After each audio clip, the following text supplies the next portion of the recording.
નમસ્કાર મિત્રો, વાત્સલ્ય ઈ લર્નિંગની યુટ્યુબ ચેનલ પર આપ સર્વે વિદ્યાર્થી મિત્રોનું ફરી એકવાર હાર્દિક સ્વાગત છે.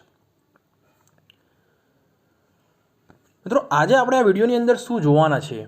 પહેલી વાત તો we will be very clear about articles. Okay, કે આર્ટિકલના ક્વેશ્ચન્સ એક્ઝામમાં કઈ રીતે પૂછાય છે અને કઈ રીતે તમને ત્યાં ડિસ્પ્લે ઉપર તમારા ક્વેશ્ચન જોવા મળવાના છે અને તમારે એનો કઈ રીતે જે છે એ સાચો જવાબ અહીં આપવાનો છે, એના ઉપર આપણે થોડીક વાત કરવાના છે. ઓકે, કે ડેફિનેટલી આર્ટિકલ્સમાંથી કયા પ્રકારના પ્રશ્નો પૂછાય છે અને મારો કન્સર્ન શું છે કે તમે અત્યારે જે છે એ હાલ પર્ટિક્યુલર આ પોર્શન માટે બીજું જેટલું પણ હાલ તમારું મગજ બ્લેન્ક કરી નાખો અને હાલ ખાસ હું આ વિડીયોની અંદર તમને જે માહિતી આપું એ ધ્યાનથી સાંભળો અને કઈ રીતે ખાસ એક્ઝામની અંદર ક્વેશ્ચન પૂરવો, એક્ઝામની અંદર આન્સર ટીક કરવો, એ તમને હું આ વિડીયોમાં કહેવાનો છું. કે ત્યાંથી ડેફિનેટલી આ ટાઈપના જ ક્વેશ્ચન આવે છે અને એ જ રીતે આપણે જે છે એ આપણે આ આર્ટિકલને આપણે હેન્ડલ કરવાના છે એક્ઝામની અંદર. ઓકે, કે આ જ પ્રકારના ક્વેશ્ચન એ આર્ટિકલના પૂછાઈ રહ્યા છે. એટલે અહીંયા જે છે આપણે આર્ટિકલ લઈ લઈશું, નેક્સ્ટ વિડીયોની અંદર આપણે પ્રિપોઝિશન લઈ લઈશું. એટલે લગભગ બંનેમાંથી 5-1 માર્ક્સ તમારા અહીંયા શ્યોર થઈ જશે.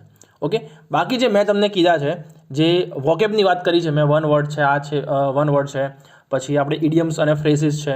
ઓકે, બીજા પણ મેં ઘણા અંદર વોકેબ જે મૂકેલા છે અલગ અલગ, તો લગભગ તમારા 12 થી 15 માર્ક્સ તમે આસાનીથી એમાંથી લાવી શકો એવું છે. ઓકે, તમારા જે છે મિત્રો એ બિલકુલ એની અંદર એકદમ કહી શકું તો 12 થી 15 માર્ક્સ ઇઝીલી આવી શકે એવા છે. ઓકે, અને આપણે ખાસ એની અંદર અત્યારે આર્ટિકલ અને પ્રિપોઝિશન્સ આ 4 થી 5 માર્ક્સ બેઠી પેટર્નના આવે છે. ઓકે, અને આ 4 થી 5 માર્ક્સ તમારા આ વિડીયો જોયા પછી જવા જોઈએ નહીં. આર્ટિકલ અને પ્રિપોઝિશન્સ, આ વિડીયો આપણો આર્ટિકલનો છે, નેક્સ્ટ વિડીયો જે છે એ પ્રિપોઝિશનનો આવવાનો છે. તો તમારે ખાસ આ વિડીયો જે છે એ ધ્યાનથી આખો જોઈ લેવાનો છે. ઓકે, હાલ મગજને બિલકુલ ક્લિયર કરી નાખો અને જે પણ હું આ વિડીયોની અંદર તમને શીખવાડું, જે પણ હું તમને કહું, ભલે તમને થોડુંક વાક્યના ગુજરાતીમાં તકલીફ પડે, કોઈ જ વાંધો નથી. હું તમને શબ્દો બતાવું અને કઈ રીતે તમારે જવાબ લખવાનો આ આર્ટિકલનો, કઈ રીતે આપણે આર્ટિકલ એ લખો, એન લખો, ધ લખો કે નો આર્ટિકલ. ઓકે, એ તમને હું બિલકુલ સિમ્પલ રીતે, કે જે ખાસ UGVCL DGVCLની પેટર્નમાં પૂછાય છે. ઓકે, તો અત્યારે બિલકુલ માઇન્ડ ક્લિયર કરી નાખો અને જેટલું કહું આર્ટિકલ હાલ બહુ મગજ પર સ્ટ્રેસ ન આપતા, અને જેટલું હું કહું છું એ શોર્ટ ટ્રીક તો શોર્ટ ટ્રીક, પણ ત્યાંથી ક્વેશ્ચન આવવાનો છે અને તમારે આ જ રીતે આન્સર એક્ઝામમાં ટીક કરવાનો છે. ઓકે, અહીંથી તમારા હું 4 થી 5 માર્ક્સ તમને શ્યોરિટી સાથે અહીંથી અપાઈ શકીશ. ઓકે, તો આપણે આગળનો વિડીયો જે છે એ શરૂ કરીએ. તો મિત્રો, પહેલી વાત જુઓ, અહીંયા આપણે એક વસ્તુ જોઈશું કે MGVCLનું પેપર છે અને પેપરની પેટર્ન બિલકુલ સેમ આવે છે. અત્યારે રિસેન્ટનું જ જે 2020માં એક્ઝામ લેવાઈ છે એના જ ક્વેશ્ચન મેં આર્ટિકલના અહીં કલેક્ટ કર્યા છે. ઓકે, અને બેઠી પેટર્ન જે છે એ તમને અહીં એક્ઝામની અંદર જોવા મળી રહી છે. એટલે આવા જ પ્રકારના ક્વેશ્ચન એ એક્ઝામમાં તમારા પૂછાવાના છે. બીજી એક વસ્તુ કે મિત્રો, તમે જો હજી સુધી ટેલિગ્રામ ચેનલમાં ના જોડાયા હોય તો ટેલિગ્રામ ચેનલમાં જોડાઈ જજો. ઓકે, જેના કારણે શું થાય તો ખાસ તમને દરેકે દરેક અપડેટ જે છે એ પહેલાં તો મળતી રહે. ઓકે, અને ખાસ હું કયા ટાઈમે જે છે એ તમને, જે તમે આ જે પોસ્ટ તમે જુઓ છો, ઓકે, તો જેવું મને કંઈક એના રિલેટેડ હું સર્ચ કરતો અને મને કંઈ મળે તો હું તરત ત્યાં આગળ પોસ્ટ કરું છું. એટલે તમારી માટે ઇમ્પોર્ટન્ટ શું છે કે તમે ટેલિગ્રામનું ગ્રુપ પહેલાં તો જોઈન કરી નાખો. ઓકે, કે જ્યાંથી તમને પોસ્ટ મળી રહે અને એના કારણે તમે થોડીક જે પ્રિપેરેશન છે એને બૂસ્ટ આપી શકો. બીજી વસ્તુ, ઇન્સ્ટાગ્રામ પેજ છે મિત્રો, એને ફોલો કરી નાખજો, જ્યાં પણ હું પરીક્ષાલક્ષી ઘણી સારી ઇન્ફોર્મેશન ત્યાં પોસ્ટ કરતો હોઉં છું. અને ખાસ આપણે યુટ્યુબ ચેનલ મિત્રો, જો તમે હજી સુધી સબસ્ક્રાઇબ ના કરી હોય તો સબસ્ક્રાઇબ કરીને બેલ આઇકન પર ક્લિક કરી નાખજો, જેના કારણે જે પણ નવા વિડીયો આવે એની માહિતી તમને, એની નોટિફિકેશન તમને મળી જાય. અને ખાસ એક પણ વિડીયો તમારો છૂટે નહીં એનું ખાસ ખ્યાલ રાખજો. ઓકે, કારણ કે અહીંથી ક્વેશ્ચન 100% પરીક્ષામાં આવવાના છે, એમાં કોઈ બેમત નથી. આવા જ પ્રકારના પ્રશ્નો તમારા પરીક્ષામાં પૂછાવાના છે. હું તમને અત્યારે બતાવીશ, મારી જે રિસેન્ટ પાસ્ટ મેં પોસ્ટ કરી છે, મેં આગળના જે વિડીયો બનાવ્યા છે એમાંથી પણ હું તમને કહીશ કે જો આ ક્વેશ્ચન પૂછાયા છે. ઓકે, એટલે આ બહુ ઇમ્પોર્ટન્ટ વસ્તુ છે. અને અત્યારે મિત્રો આપણે જે વિડીયો જે બનાવીએ છીએ, આ વિડીયોનો પર્પઝ શું છે, તો એક તમારી પ્રિપેરેશન છે એને ફિનિશિંગ ટચ આપવાનો.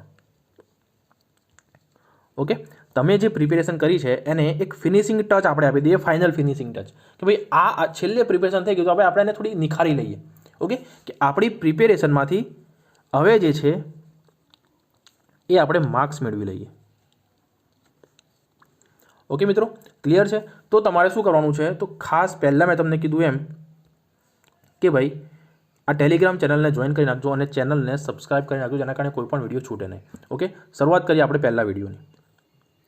તો મિત્રો જુઓ, અહીંયા તમને પહેલાં એવું પૂછાયું છે કે આપણે આર્ટિકલ મૂકવાનો છે, માર્વેલ પ્રોડ્યુસ ખાલી જગ્યા લાસ્ટ 2 સ્પાઇડરમેન મૂવીઝ. બીજું કશું વિચારો નહીં. અહીંયા લાસ્ટ શબ્દ આવ્યો, અહીંયા કયો શબ્દ આવ્યો?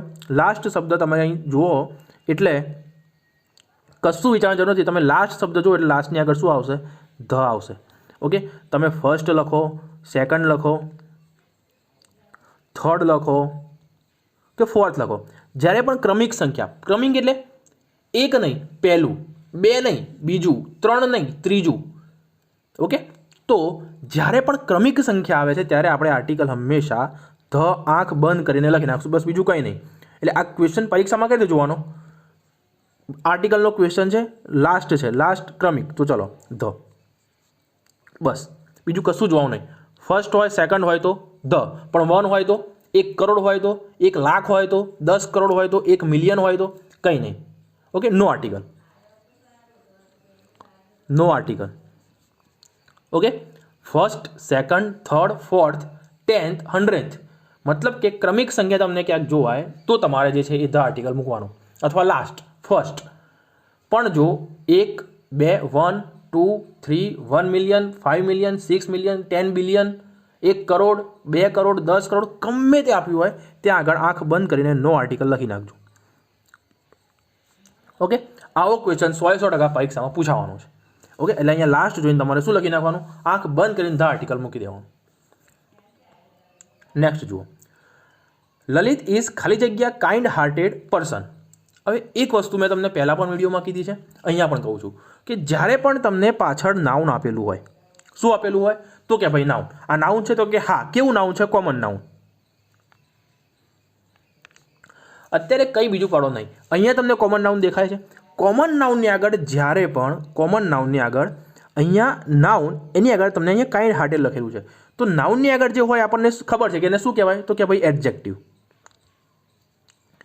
એડજેક્ટિવ એટલે વિશેષણ કે જે કરતા, જે તમારું જે નાઉન છે એમાં કંઈક વધારો કરશે.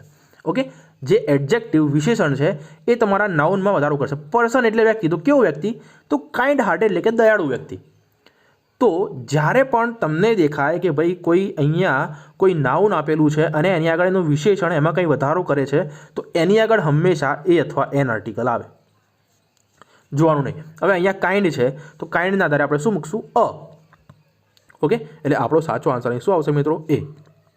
એ is the correct answer. Okay, ફરી કહું છું, મેં શું કીધું? અહીંયા આપણે નાઉન જોયું, કંઈ પણ આપેલું હોય એની આગળ તમને વિશેષણ આપેલું હોય, વિશેષણ આપેલું હોય કંઈ પણ. Okay, strict person, okay, hardworking person, ગમે તે પર્સન છે એની આગળ તમને કંઈ નાઉન વિશેષણ આપ્યું છે તો આંખ બંધ કરીને એ અથવા એનમાંથી એક આર્ટિકલ આવશે. એ કઈ રીતે? સ્વર અને વ્યંજન આપણને ખબર છે, આપણે ગુજરાતીનો ઉચ્ચાર જોઈએ છે. અહીંયા કાઇન્ડ છે તો શું આવશે મિત્રો? A article. Okay, be very clear about it. આવા ક્વેશ્ચન તમારી સ્ક્રીન ઉપર તમને જોવા મળવાના છે, એટલે આખો વિડીયો તમારે જોવાનો છે અને હું જે કહું એ ધ્યાનથી આની વસ્તુ સમજી લેવાની છે. હવે એક વસ્તુ જુઓ, અહીંયા તમને આર્ટિકલ પૂછ્યું છે, ક્વેશ્ચન છે આઈ સો ખાલી જગ્યા ક્રો ઇન ધ સ્ટ્રીટ. સીધી વાત છે, તમને અહીંયા ક્રો આપ્યો છે કે મેં કાગડો જે છે એક જોયો. ઓકે, હવે કયો કાગડો એ ફિક્સ છે કંઈ ના. પહેલી વસ્તુ એ કે તમે અહીંયા એ અને એનનું ઇન્ટરપ્રિટેશન તમે કઈ રીતે કરો છો. એ અને એન એટલે એક એવું ઇન્ટરપ્રિટેશન ક્યારેય ન કરી શકાય સામાન્ય સેન્સની અંદર. એ અથવા એન એનો મતલબ થશે કોઈ એક. ઓકે, આપણે જનરલ સેન્સમાં ભલે એક કહીએ પણ એ અચોક્કસતા દર્શાવે છે, એટલે કોઈ એક. તમે ભલે બોલો એક પણ એ થશે શું? એનો ભાવ જે છે એ શું થશે? તો કોઈ એક. તો કાગડો છે ફિક્સ નથી, ક્રો છે ફિક્સ નથી. ઓકે, તમને આગળ કંઈક આપેલું હોત કે અહીંયા તમને પાછળ કંઈક આપ્યું હોત કે અહીંયા પાછળ ફરી તમને આપ્યું હોત કે ધ ક્રો વોઝ બ્લેક, તો ફરી અહીંયા આ ક્રોની વાત થઈ તો પછી આપણે એના ફરી દર્શાવવા માટે આપણે ધ લખીએ છીએ, પણ અહીંયા આપણને ક્રો કયો છે એ ખબર નથી.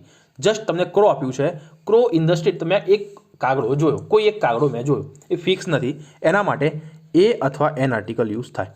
ઓકે, તો અહીંયા જુઓ,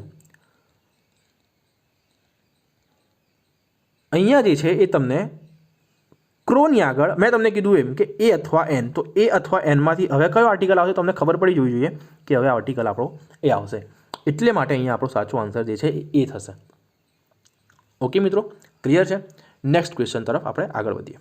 તો જુઓ, ધ ઓફિશિયલ એક્સટેન્ડેડ ખાલી જગ્યા, હવે કંઈ મારે વાંચવું નથી. અહીંયા લાસ્ટ જોયું મેં, બસ લાસ્ટ જોયું એટલે આર્ટિકલ ધ, લાસ્ટ જોયું એટલે આર્ટિકલ ધ.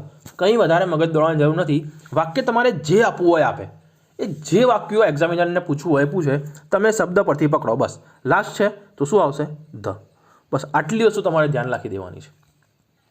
નેક્સ્ટ ક્વેશ્ચન જોઈ લો. જુઓ, અવર ફેમિલી કેમ ડાયરેક્ટલી ફ્રોમ, કશું આ બધું કંઈ કશું જોવાની જરૂર જ નથી. શું કરવા જોવાનું? સીધું અહીં જુઓ, નાઉન શું આપ્યું છે? લંડન. લંડનની આગળ ક્યારેય ધ આર્ટિકલ આવે નહીં, કે અથવા કોઈ પણ આર્ટિકલ જે છે એ આવા શહેરોના નામની આગળ ના આવે. એટલે જનરલી અહીંયા જે છે કયું નાઉન છે? તો કે પ્રોપર નાઉન છે. ઓકે, પ્રોપર નાઉન છે. લંડન એ ફિક્સ. લંડન જે છે એ કોઈ શહેરની નામ આગળ ક્યારે આર્ટિકલ આવતો નથી. અથવા તો કોઈ પણ તમને દેશ આપ્યો હોય, એની તમને કોઈ સ્ટેટ આપ્યું હોય તો એની આગળ આર્ટિકલ ના આવે. પણ હા, હું તમને કહું એ ખાસ ખ્યાલ રાખો કે જુઓ મિત્રો, તમને અહીંયા યુએસએ આપ્યું હોય તો જ્યારે પણ તમને કંઈક એવી વસ્તુ આપી હોય કે માનો કે આ એક આપણું સ્ટેટ છે કે શહેર છે કે દેશ છે, ગમે તે છે, એ કોઈ નાના નાના સમૂહો, રાજ્યો, એવું સેન્સ તમને એક્ઝામમાં આપેલું હોય. મતલબ કે માનો કે અહીંયા તમને આપ્યું છે કે જેમ કે ડાંગ, તો ડાંગ અહીંયા આપણે આ તમને ડાંગ આપ્યું છે. તો મિત્રો ખાસ જુઓ કે ડાંગનો મતલબ શું થાય છે? તો ડાંગનો મતલબ થાય છે મિત્રો જંગલોનો સમૂહ. આવો એનો મતલબ થાય છે. આપણને ખબર છે કે આપણે ધ ડાંગ્સ લખીએ છીએ, પણ કેમ લખીએ છીએ? કારણ કે ડાંગનો મતલબ ગુજરાતીમાં શું થાય છે? તો કે ભાઈ જંગલોનો સમૂહ. તો જ્યારે પણ તમને કોઈ સમૂહના અર્થમાં કોઈ નાઉન આપેલું છે, જેમ કે તમને આપ્યું છે યુએસએ, તો United states of America. United states of America એટલે અલગ અલગ સ્ટેટ્સનો યુનાઇટ થયેલો એક એવો સમૂહ. ઓકે, યુએસએ અલગ અલગ સ્ટેટ્સનો યુનાઇટ થયેલો એક એવો સમૂહ. એ જ રીતે નીધરલેન્ડ્સ તો અલગ અલગ જે છે એ ટાપુઓનો સમૂહ. ઓકે, ધ પંચમહાલ એટલે 5 મહેલોનો સમૂહ. મતલબ કે કોઈ વસ્તુ ભેગી થઈને એક વસ્તુ, એક કોઈ મોટા જે આપણે સ્ટેટનું અથવા તો દેશનું અથવા તો શહેરનું નિર્માણ કરતા હોય, અથવા તો એના ઉપરથી એનું નામ પડ્યું હોય કે ભાઈ પંચમહાલ, તો 5 મહેલોના ઉપરથી એનું નામ પડ્યું છે. તો એ 5 મહેલો દર્શાવે છે. મતલબ કે કોઈ વસ્તુ ભેગી થઈને જ્યારે કોઈ દેશનું, કોઈ શહેરનું, કોઈ રાજ્યનું નામ જ્યારે દર્શાવે છે ત્યારે એની આગળ હંમેશા ધ આર્ટિકલ આવશે. I hope you are very clear about it. Okay, આ વસ્તુ ખાસ તમારે ધ્યાન રાખવાની છે. યુએસએ આપણે ધ આર્ટિકલ મૂકીએ છીએ, પણ કેમ મૂકે છે આપણને નથી ખબર. ડાંગ્સની આગળ આપણે ધ આર્ટિકલ મૂકીએ છીએ, પણ કેમ મૂકે છે નથી ખબર. પંચમહાલની આગળ આપણે ધ આર્ટિકલ મૂકીએ છીએ, પણ આ એનું રીઝન છે. ઓકે, એટલે તમે એ રીતે યાદ રાખી શકો કે જ્યારે પણ તમને કોઈ ટાપુ, નીધરલેન્ડ્સ તો એ ટાપુનો સમૂહ છે. ઓકે, તો અલગ અલગ ટાપુના સમૂહ તરીકે, અલગ અલગ સ્ટેટ્સના સમૂહ તરીકે તમને એક આપેલું છે. યુએસએ એ નામની અંદર જ તમને યુનાઇટેડ સ્ટેટ્સ ઓફ અમેરિકા એવો જ મતલબ થાય છે. એટલે કે રાજ્યોનો ભેગો થયેલો એક એવું દેશ, એટલે USA, United states of America. તો એ સેન્સ માટે આપણે ધ આર્ટિકલનો ઉપયોગ કરતા હોઈએ છીએ. ખબર પડી મિત્રો? તો આ વસ્તુ જે છે તમારે ખાસ મગજની અંદર ધ્યાને રાખી લેવાની રહેશે. નેક્સ્ટ આપણે જોઈએ કે જુઓ, the photo has gone viral and has collected nearly ખાલી જગ્યા 1.6 મિલિયન વ્યૂઝ. મેં તમને કીધું કે 1.6 હોય, 1.6 મિલિયન હોય કે 10 કરોડ 10 અબજ ગમે તે હોય, ક્યારે આર્ટિકલ આવે નહીં, નો આર્ટિકલ. ઓકે, જ્યારે સંખ્યા આપી હોય ત્યારે આર્ટિકલ ક્યારે આવશે નહીં. પણ જ્યારે ક્રમિક સંખ્યા આપી હોય, ફર્સ્ટ, સેકન્ડ, લાસ્ટ, ઓકે, અહીંયા તમને એમ આપ્યું હોત કે 16th તો આવે, પણ જ્યારે તમને 16 આપ્યું હોય તો ના આવે. ઓકે, આ જ મારો મતલબ છે કે જ્યારે સંખ્યા આપી હોય ત્યારે નહીં આવે, પણ જ્યારે ક્રમિક સંખ્યા આપી હશે ત્યારે આપણે આર્ટિકલ ધ મૂકીશું. ક્લિયર છે? અહીંયા જે છે ખાસ ધ્યાન રાખવાનું છે. અહીંયા ભલે તમને 1.6 મિલિયન આપ્યું છે, 1.6 બિલિયન આપે, 1.6 ગમે તે આપવું હોય આપે, કરોડ આપે, અબજ આપે, લાખ આપે, હજાર આપે કે 100 આપે, પણ આપણે આર્ટિકલ મૂકીશું નહીં. જો ક્રમિક સંખ્યા દેખાશે, ફર્સ્ટ, સેકન્ડ, થર્ડ આવી સંખ્યા દેખાશે તો જ આપણે આર્ટિકલ જે છે એ મૂકીશું, નહીં તો આપણે આર્ટિકલ મૂકીશું નહીં. ઓકે, ક્લિયર છે? નેક્સ્ટ ક્વેશ્ચન જોઈએ. જુઓ, it is the boy who you spoke about yesterday is ખાલી જગ્યા ઇન્ડિયન. ઓકે, તો અહીંયા મિત્રો જુઓ, અહીંયા તમારે જે પણ આવશે એ અહીંયા તમને શું કહે છે કે is the boy who you spoke about yesterday is ખાલી જગ્યા ઇન્ડિયન. તો જુઓ, અહીંયા ઇન્ડિયન શબ્દ તમે ધ્યાને રાખો કે એ એક ઇન્ડિયન હતો. એ આપણને ખબર નથી કોણ હતો. મેં તમને શું કીધું કે આપણે એ અથવા એનનું ઇન્ટરપ્રિટેશન શું કરીશું? કોઈ એક. ઓકે, તો જ્યારે પણ કોઈ એકના સંદર્ભમાં જ્યારે આવે છે ત્યારે આપણે શું લખીશું? તો આર્ટિકલ એ અથવા એન. તો કે જેના વિશે તમે વાત કરતા હતા એ એક ઇન્ડિયન હતો, તો અમે ઇન્ડિયન જોઈને અહીંયા આપણે એ અથવા એનમાંથી એક મૂકી દઈશું. ધ તો અહીંયા આવશે નહીં. ઓકે, આવો જ એક ક્વેશ્ચન હું તમને કહું કે આઈ સો ખાલી જગ્યા યુરોપિયન કપલ યસ્ટરડે. ઓકે, તો અહીંયા તમે જે છે એ અહીંયા યુરોપિયન છે મિત્રો. ઓકે, યુરોપિયન કપલ, કે મેં ગઈકાલે એક યુરોપિયન કપલ જોયું. ઓકે, ભાઈ તમે એવું ના કહો કે મેં જોયું એટલે ફિક્સ થઈ ગયું. તમે જોયું પણ એ કયું હતું તમને ખબર છે? તો ના. ઓકે, તમે જોયું પણ એ કયું, એ કોણ છે, એના વિશે તમને કંઈ ખબર છે? ના, ખાલી તમે એક યુરોપિયન કપલ જોયું છે. ઓકે, આવા ક્વેશ્ચન ઘણીવાર એક્ઝામમાં પૂછાય છે. તો શું આવશે? અ યુરોપિયન કપલ. ઓકે, અહીંયા ભૂલથી પણ તમે ધ ના લખી નાખતા. તમે એવું કહો કે મેં જોયું, એ પણ મેં જોયું, તમે જોયું એનો કોઈ એ મતલબ કે ફરી ધારો કે કોઈ એવો સેન્સ આવતો હોય કે the couple was taking lunch, the couple was having lunch, કે એ લંચ લઈ રહ્યા હતા, ત્યારે જ્યારે આ ફરી કપલનો ઉલ્લેખ ફરી થાય છે કે ભાઈ આ કપલ, ઓકે, તો આપણે એની માટે ધ મૂકીશું. પણ જ્યારે આપણને પહેલા વાક્યની અંદર આપણને કપલ આપ્યું હોય કે આવા કોઈ પણ શબ્દ યુરોપિયન કે અહીં તમને અમેરિકન કે કંઈ પણ આપ્યું હોય, ઓકે, એની આગળ આપણે અહીંયા આર્ટિકલ ધ નહીં મૂકીએ. ઓકે, કારણ કે એક કપલ પણ એના વિશે આપણને કોઈ ખ્યાલ નથી. ઓકે, પણ જ્યારે આની ફરીવાર વાત કરું છું કે the couple was having dinner અથવા તો લંચ, મતલબ કે હવે આપણે આ કપલની ફિક્સ વાત કરી. ઓકે, કે જે તમે જોયું છે એની ફિક્સ વાત આપણે બીજા વાક્યમાં કરી, ત્યારે આપણે ધ મૂકીશું. પણ પહેલા વાક્યમાં આપણને આના વિશે કંઈ જ ખબર નથી. ઓકે, એટલે અહીંયા આગળ આપણે જે છે એ અથવા એનમાંથી આર્ટિકલ મૂકતા હોય છે. ઘણા વિદ્યાર્થીઓના ક્વેશ્ચન હતા. ઓકે, તો આ જે છે એ ક્લિયર કરવું બહુ જરૂરી હતું. અહીંથી આવા ક્વેશ્ચન જે છે એ પૂછાઈ રહ્યા છે. ઓકે, એટલે અહીંયા ઇન્ડિયન, કે મેં એક ઇન્ડિયનને જોયું. પણ બીજી વસ્તુ ખાસ ખ્યાલ રાખજો. બીજી વસ્તુ જે છે એ અહીંયા ખાસ તમારે એટલું ખ્યાલ રાખવાનું છે. એક જ મિનિટ.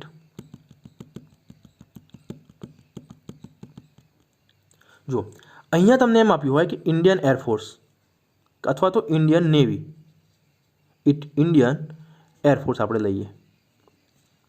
ઓકે, તો મિત્રો અહીંયા એરફોર્સ તો છે પણ એને નિશ્ચિત કરી નાખી.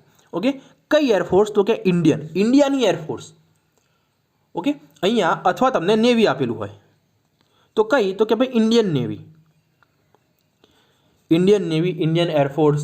ઓકે, તો જ્યારે પણ તમને આવી કોઈ એક સંગઠન અથવા તો કોઈક તમને અહીંયા આવી કોઈ નેવી છે, એરફોર્સ છે, આવા જ્યારે તમને કોઈ ફોર્સ આપેલી છે અને એની આગળ તમને ચોક્કસતા આપી દે છે કે ઇન્ડિયન, ત્યારે આપણે એની આગળ ધ મૂકીશું. ઓકે, કારણ કે અહીંયા જે છે એ આ ઇન્ડિયન છે મિત્રો, એ આ એરફોર્સને નિશ્ચિત કરવા માટે વપરાયું છે. જ્યારે આ ઇન્ડિયન એ કોઈ નિશ્ચિત કરવા માટે નથી, આ એક ઇન્ડિયન માણસ હતો એ સંદર્ભમાં છે. ઓકે, એટલે અહીંયા એરફોર્સની આગળ જ્યારે ઇન્ડિયન લાગે છે વિશેષણ તરીકે, તો આ એને નિશ્ચિત કરી નાખે છે. ઓકે, આ એક નિશ્ચિત વિશેષણ આપેલું છે. એના માટે આપણે જે છે અહીંયા આગળ કયો આર્ટિકલ મૂકીશું? તો ધ મૂકીશું. કે ભાઈ એરફોર્સ, તો કઈ એરફોર્સ? તો કે ઇન્ડિયન, અમેરિકન. નેવી, તો કઈ નેવી? તો કે ઇન્ડિયન નેવી. તો અહીંયા આ નેવીને આ ઇન્ડિયન એ ફિક્સ કરી નાખે કે ભાઈ ઇન્ડિયન નેવી જ એ એક જ હોય. ઓકે, એ રીતે આપણે અહીંયા આગળ જે છે એ ધ આર્ટિકલ મૂકશું. પણ અહીંયા ઇન્ડિયન જે છે એ કોઈ ફિક્સ કરતું નથી, એ એક વિશેષણ તરીકે વપરાયું છે જનરલ સેન્સની અંદર, કે એ કોણ છે એ ખબર નથી, પણ અહીંયા વિશેષણ જે છે એ એને ફિક્સ કરે છે કે એરફોર્સ તો ખરું, પણ કયું? તો કે ઇન્ડિયન એરફોર્સ. ઓકે, તો આ તફાવત જે છે એ તમારે ખાસ મગજની અંદર ખ્યાલ રાખવાનો કે આપણે અહીંયા કેમ AN લખીએ છીએ અને અહીંયા કેમ આપણે ધ લખીએ છીએ. ઓકે, આ એક ફિક્સ છે મિત્રો. જ્યારે આ એક છે એ આ એક ફિક્સ આપણે કહી શકીએ, ફિક્સ્ડ એક એડજેક્ટિવ છે. જ્યારે અહીંયા જે છે એ કોઈ ફિક્સ નથી, એક કોઈક એકના સંદર્ભમાં છે. ખબર પડી? તો આ વસ્તુ જે છે તમારે ખાસ ધ્યાને રાખવાની રહેશે. આવા ક્વેશ્ચન જે છે એ એક્ઝામમાં પૂછાઈ રહ્યા છે. ઓકે, તો આ આપણે ક્વેશ્ચન જોયા આર્ટિકલના. આવા જ ક્વેશ્ચન 100% એક્ઝામમાં પૂછાય છે. ઓકે, 100% શ્યોરિટી સાથે કહું છું, આવા ક્વેશ્ચન પૂછાય છે એક્ઝામની અંદર અને પૂછાશે, એ પણ હું શ્યોર છું.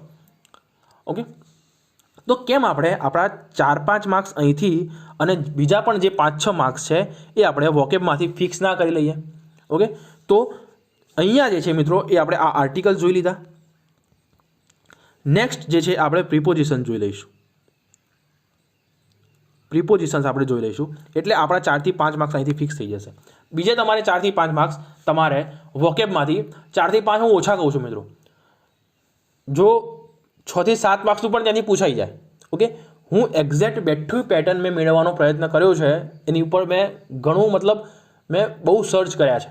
ઓકે, અને મેં જે છે એ એને શોધીને જે પ્રકારે UGVCL એક્ઝામમાં પૂછી રહ્યું છે, MGVCL એક્ઝામમાં પૂછ્યા છે, એ શોધીને એના જેવું વોકેબ મેં કલેક્ટ કરવાનો પ્રયત્ન કર્યો છે. ઓકે, કે એક્ઝામિનર કઈ રીતે વિચારે છે, એક્ઝામિનર કઈ રીતે પેપર સેટ કરે છે, એના ઉપર જે છે એ મેં કામ કર્યું છે. તો એ વસ્તુ તમને 100% એક્ઝામમાં માર્ક્સ અપાવવાની છે. ઓકે, તમે જોયું હશે કે મારી એક પોસ્ટમાંથી 2 1 વર્ડ સબસ્ટિટ્યુશન પૂછાઈ ગયા છે. ઓકે, તો તમે પહેલાં એ બધી પોસ્ટ જોઈ લો. અને એ પોસ્ટ માટે તમારે શું કરવાનું છે? તો સિમ્પલી છે મિત્રો કે તમારે English with Purvesh Khatri Telegram channel join કરી નાખવા છે. એની અંદર મેં પોસ્ટ ઓલરેડી મૂકેલી છે. ઓકે, તો એમાંથી કોઈ પણ પોસ્ટ રહી ના જાય એનું ખાસ તમારે ધ્યાન રાખી લેવાનું છે. ઓકે, અને હજી સુધી મિત્રો જો ચેનલને સબસ્ક્રાઇબ ના કર્યું તો સબસ્ક્રાઇબ કરી નાખજો અને બેલ આઇકન પર ક્લિક કરી નાખજો, જેના કારણે દરેક બીજો વિડીયો અપડેટ અપલોડ કરું તો નોટિફિકેશન તમને મળી જાય. ઓકે, વિડીયો એક પણ છૂટે નહીં તમારું, એ ખાસ તમારે અહીંથી જોઈ લેવાનું છે. અને બીજું મિત્રો, હા, કે તમે આટલું બધું તમારી માટે અહીંયા થઈ રહ્યું છે, આટલું બધું પ્રયાસ કરી રહ્યો છું, અને મિત્રો જ્યારે 5-5, 6-6 હજાર વિદ્યાર્થીઓ જ્યારે વિડીયો જોઈ રહ્યા છે ત્યારે 200-300 લાઇક મિત્રો મને થોડું કેમ થાય. ઓકે, એટલે જો તમને જે છે એ સામાન્ય જો વિડીયો ગમતા પણ હોય, વિડીયો તમને ના લાગે કે ના કે અમારી માટે કંઈક આ એક તમને ભાઈ એક સારું તમને એક માહિતી મળી રહી છે કે જે તમને એક્ઝામમાં માર્ક્સ અપાવે છે. ઓકે, અને તમને વિડીયો ખરેખર ઉપયોગી લાગતા હોય, ઓકે, અને ખાસ તમને ગમ્યા હોય વિડીયો, તો મિત્રો અને લાઇક વિડીયોને કરી નાખજો. ઓકે, તો એક તમારી જે લાઇક છે મિત્રો મને થોડોક પ્રોત્સાહન આપશે કે હું કંઈક હજી વધારે કરું. ઓકે, તો ખાસ મિત્રો વિડીયો જુઓ છો તો એને જો ગમે વિડીયો, હું ગમે તો કહું છું, અને તમને માહિતી તમને લાગશે જ મિત્રો. તમે ઓલરેડી તમે ટેલિગ્રામ ગ્રુપ જોશો મારું, તમે મારા વિડીયો જોશો તો તમને ખબર પડી જશે. જો તમે આગળની શિફ્ટમાં એક્ઝામ આપી હશે, તો તમે આગળ MGVCLની એક્ઝામ આપી હશે, તો ભાઈ ક્વેશ્ચન આવા જ પૂછાય છે કે જે અહીંયા સરે કીધા છે.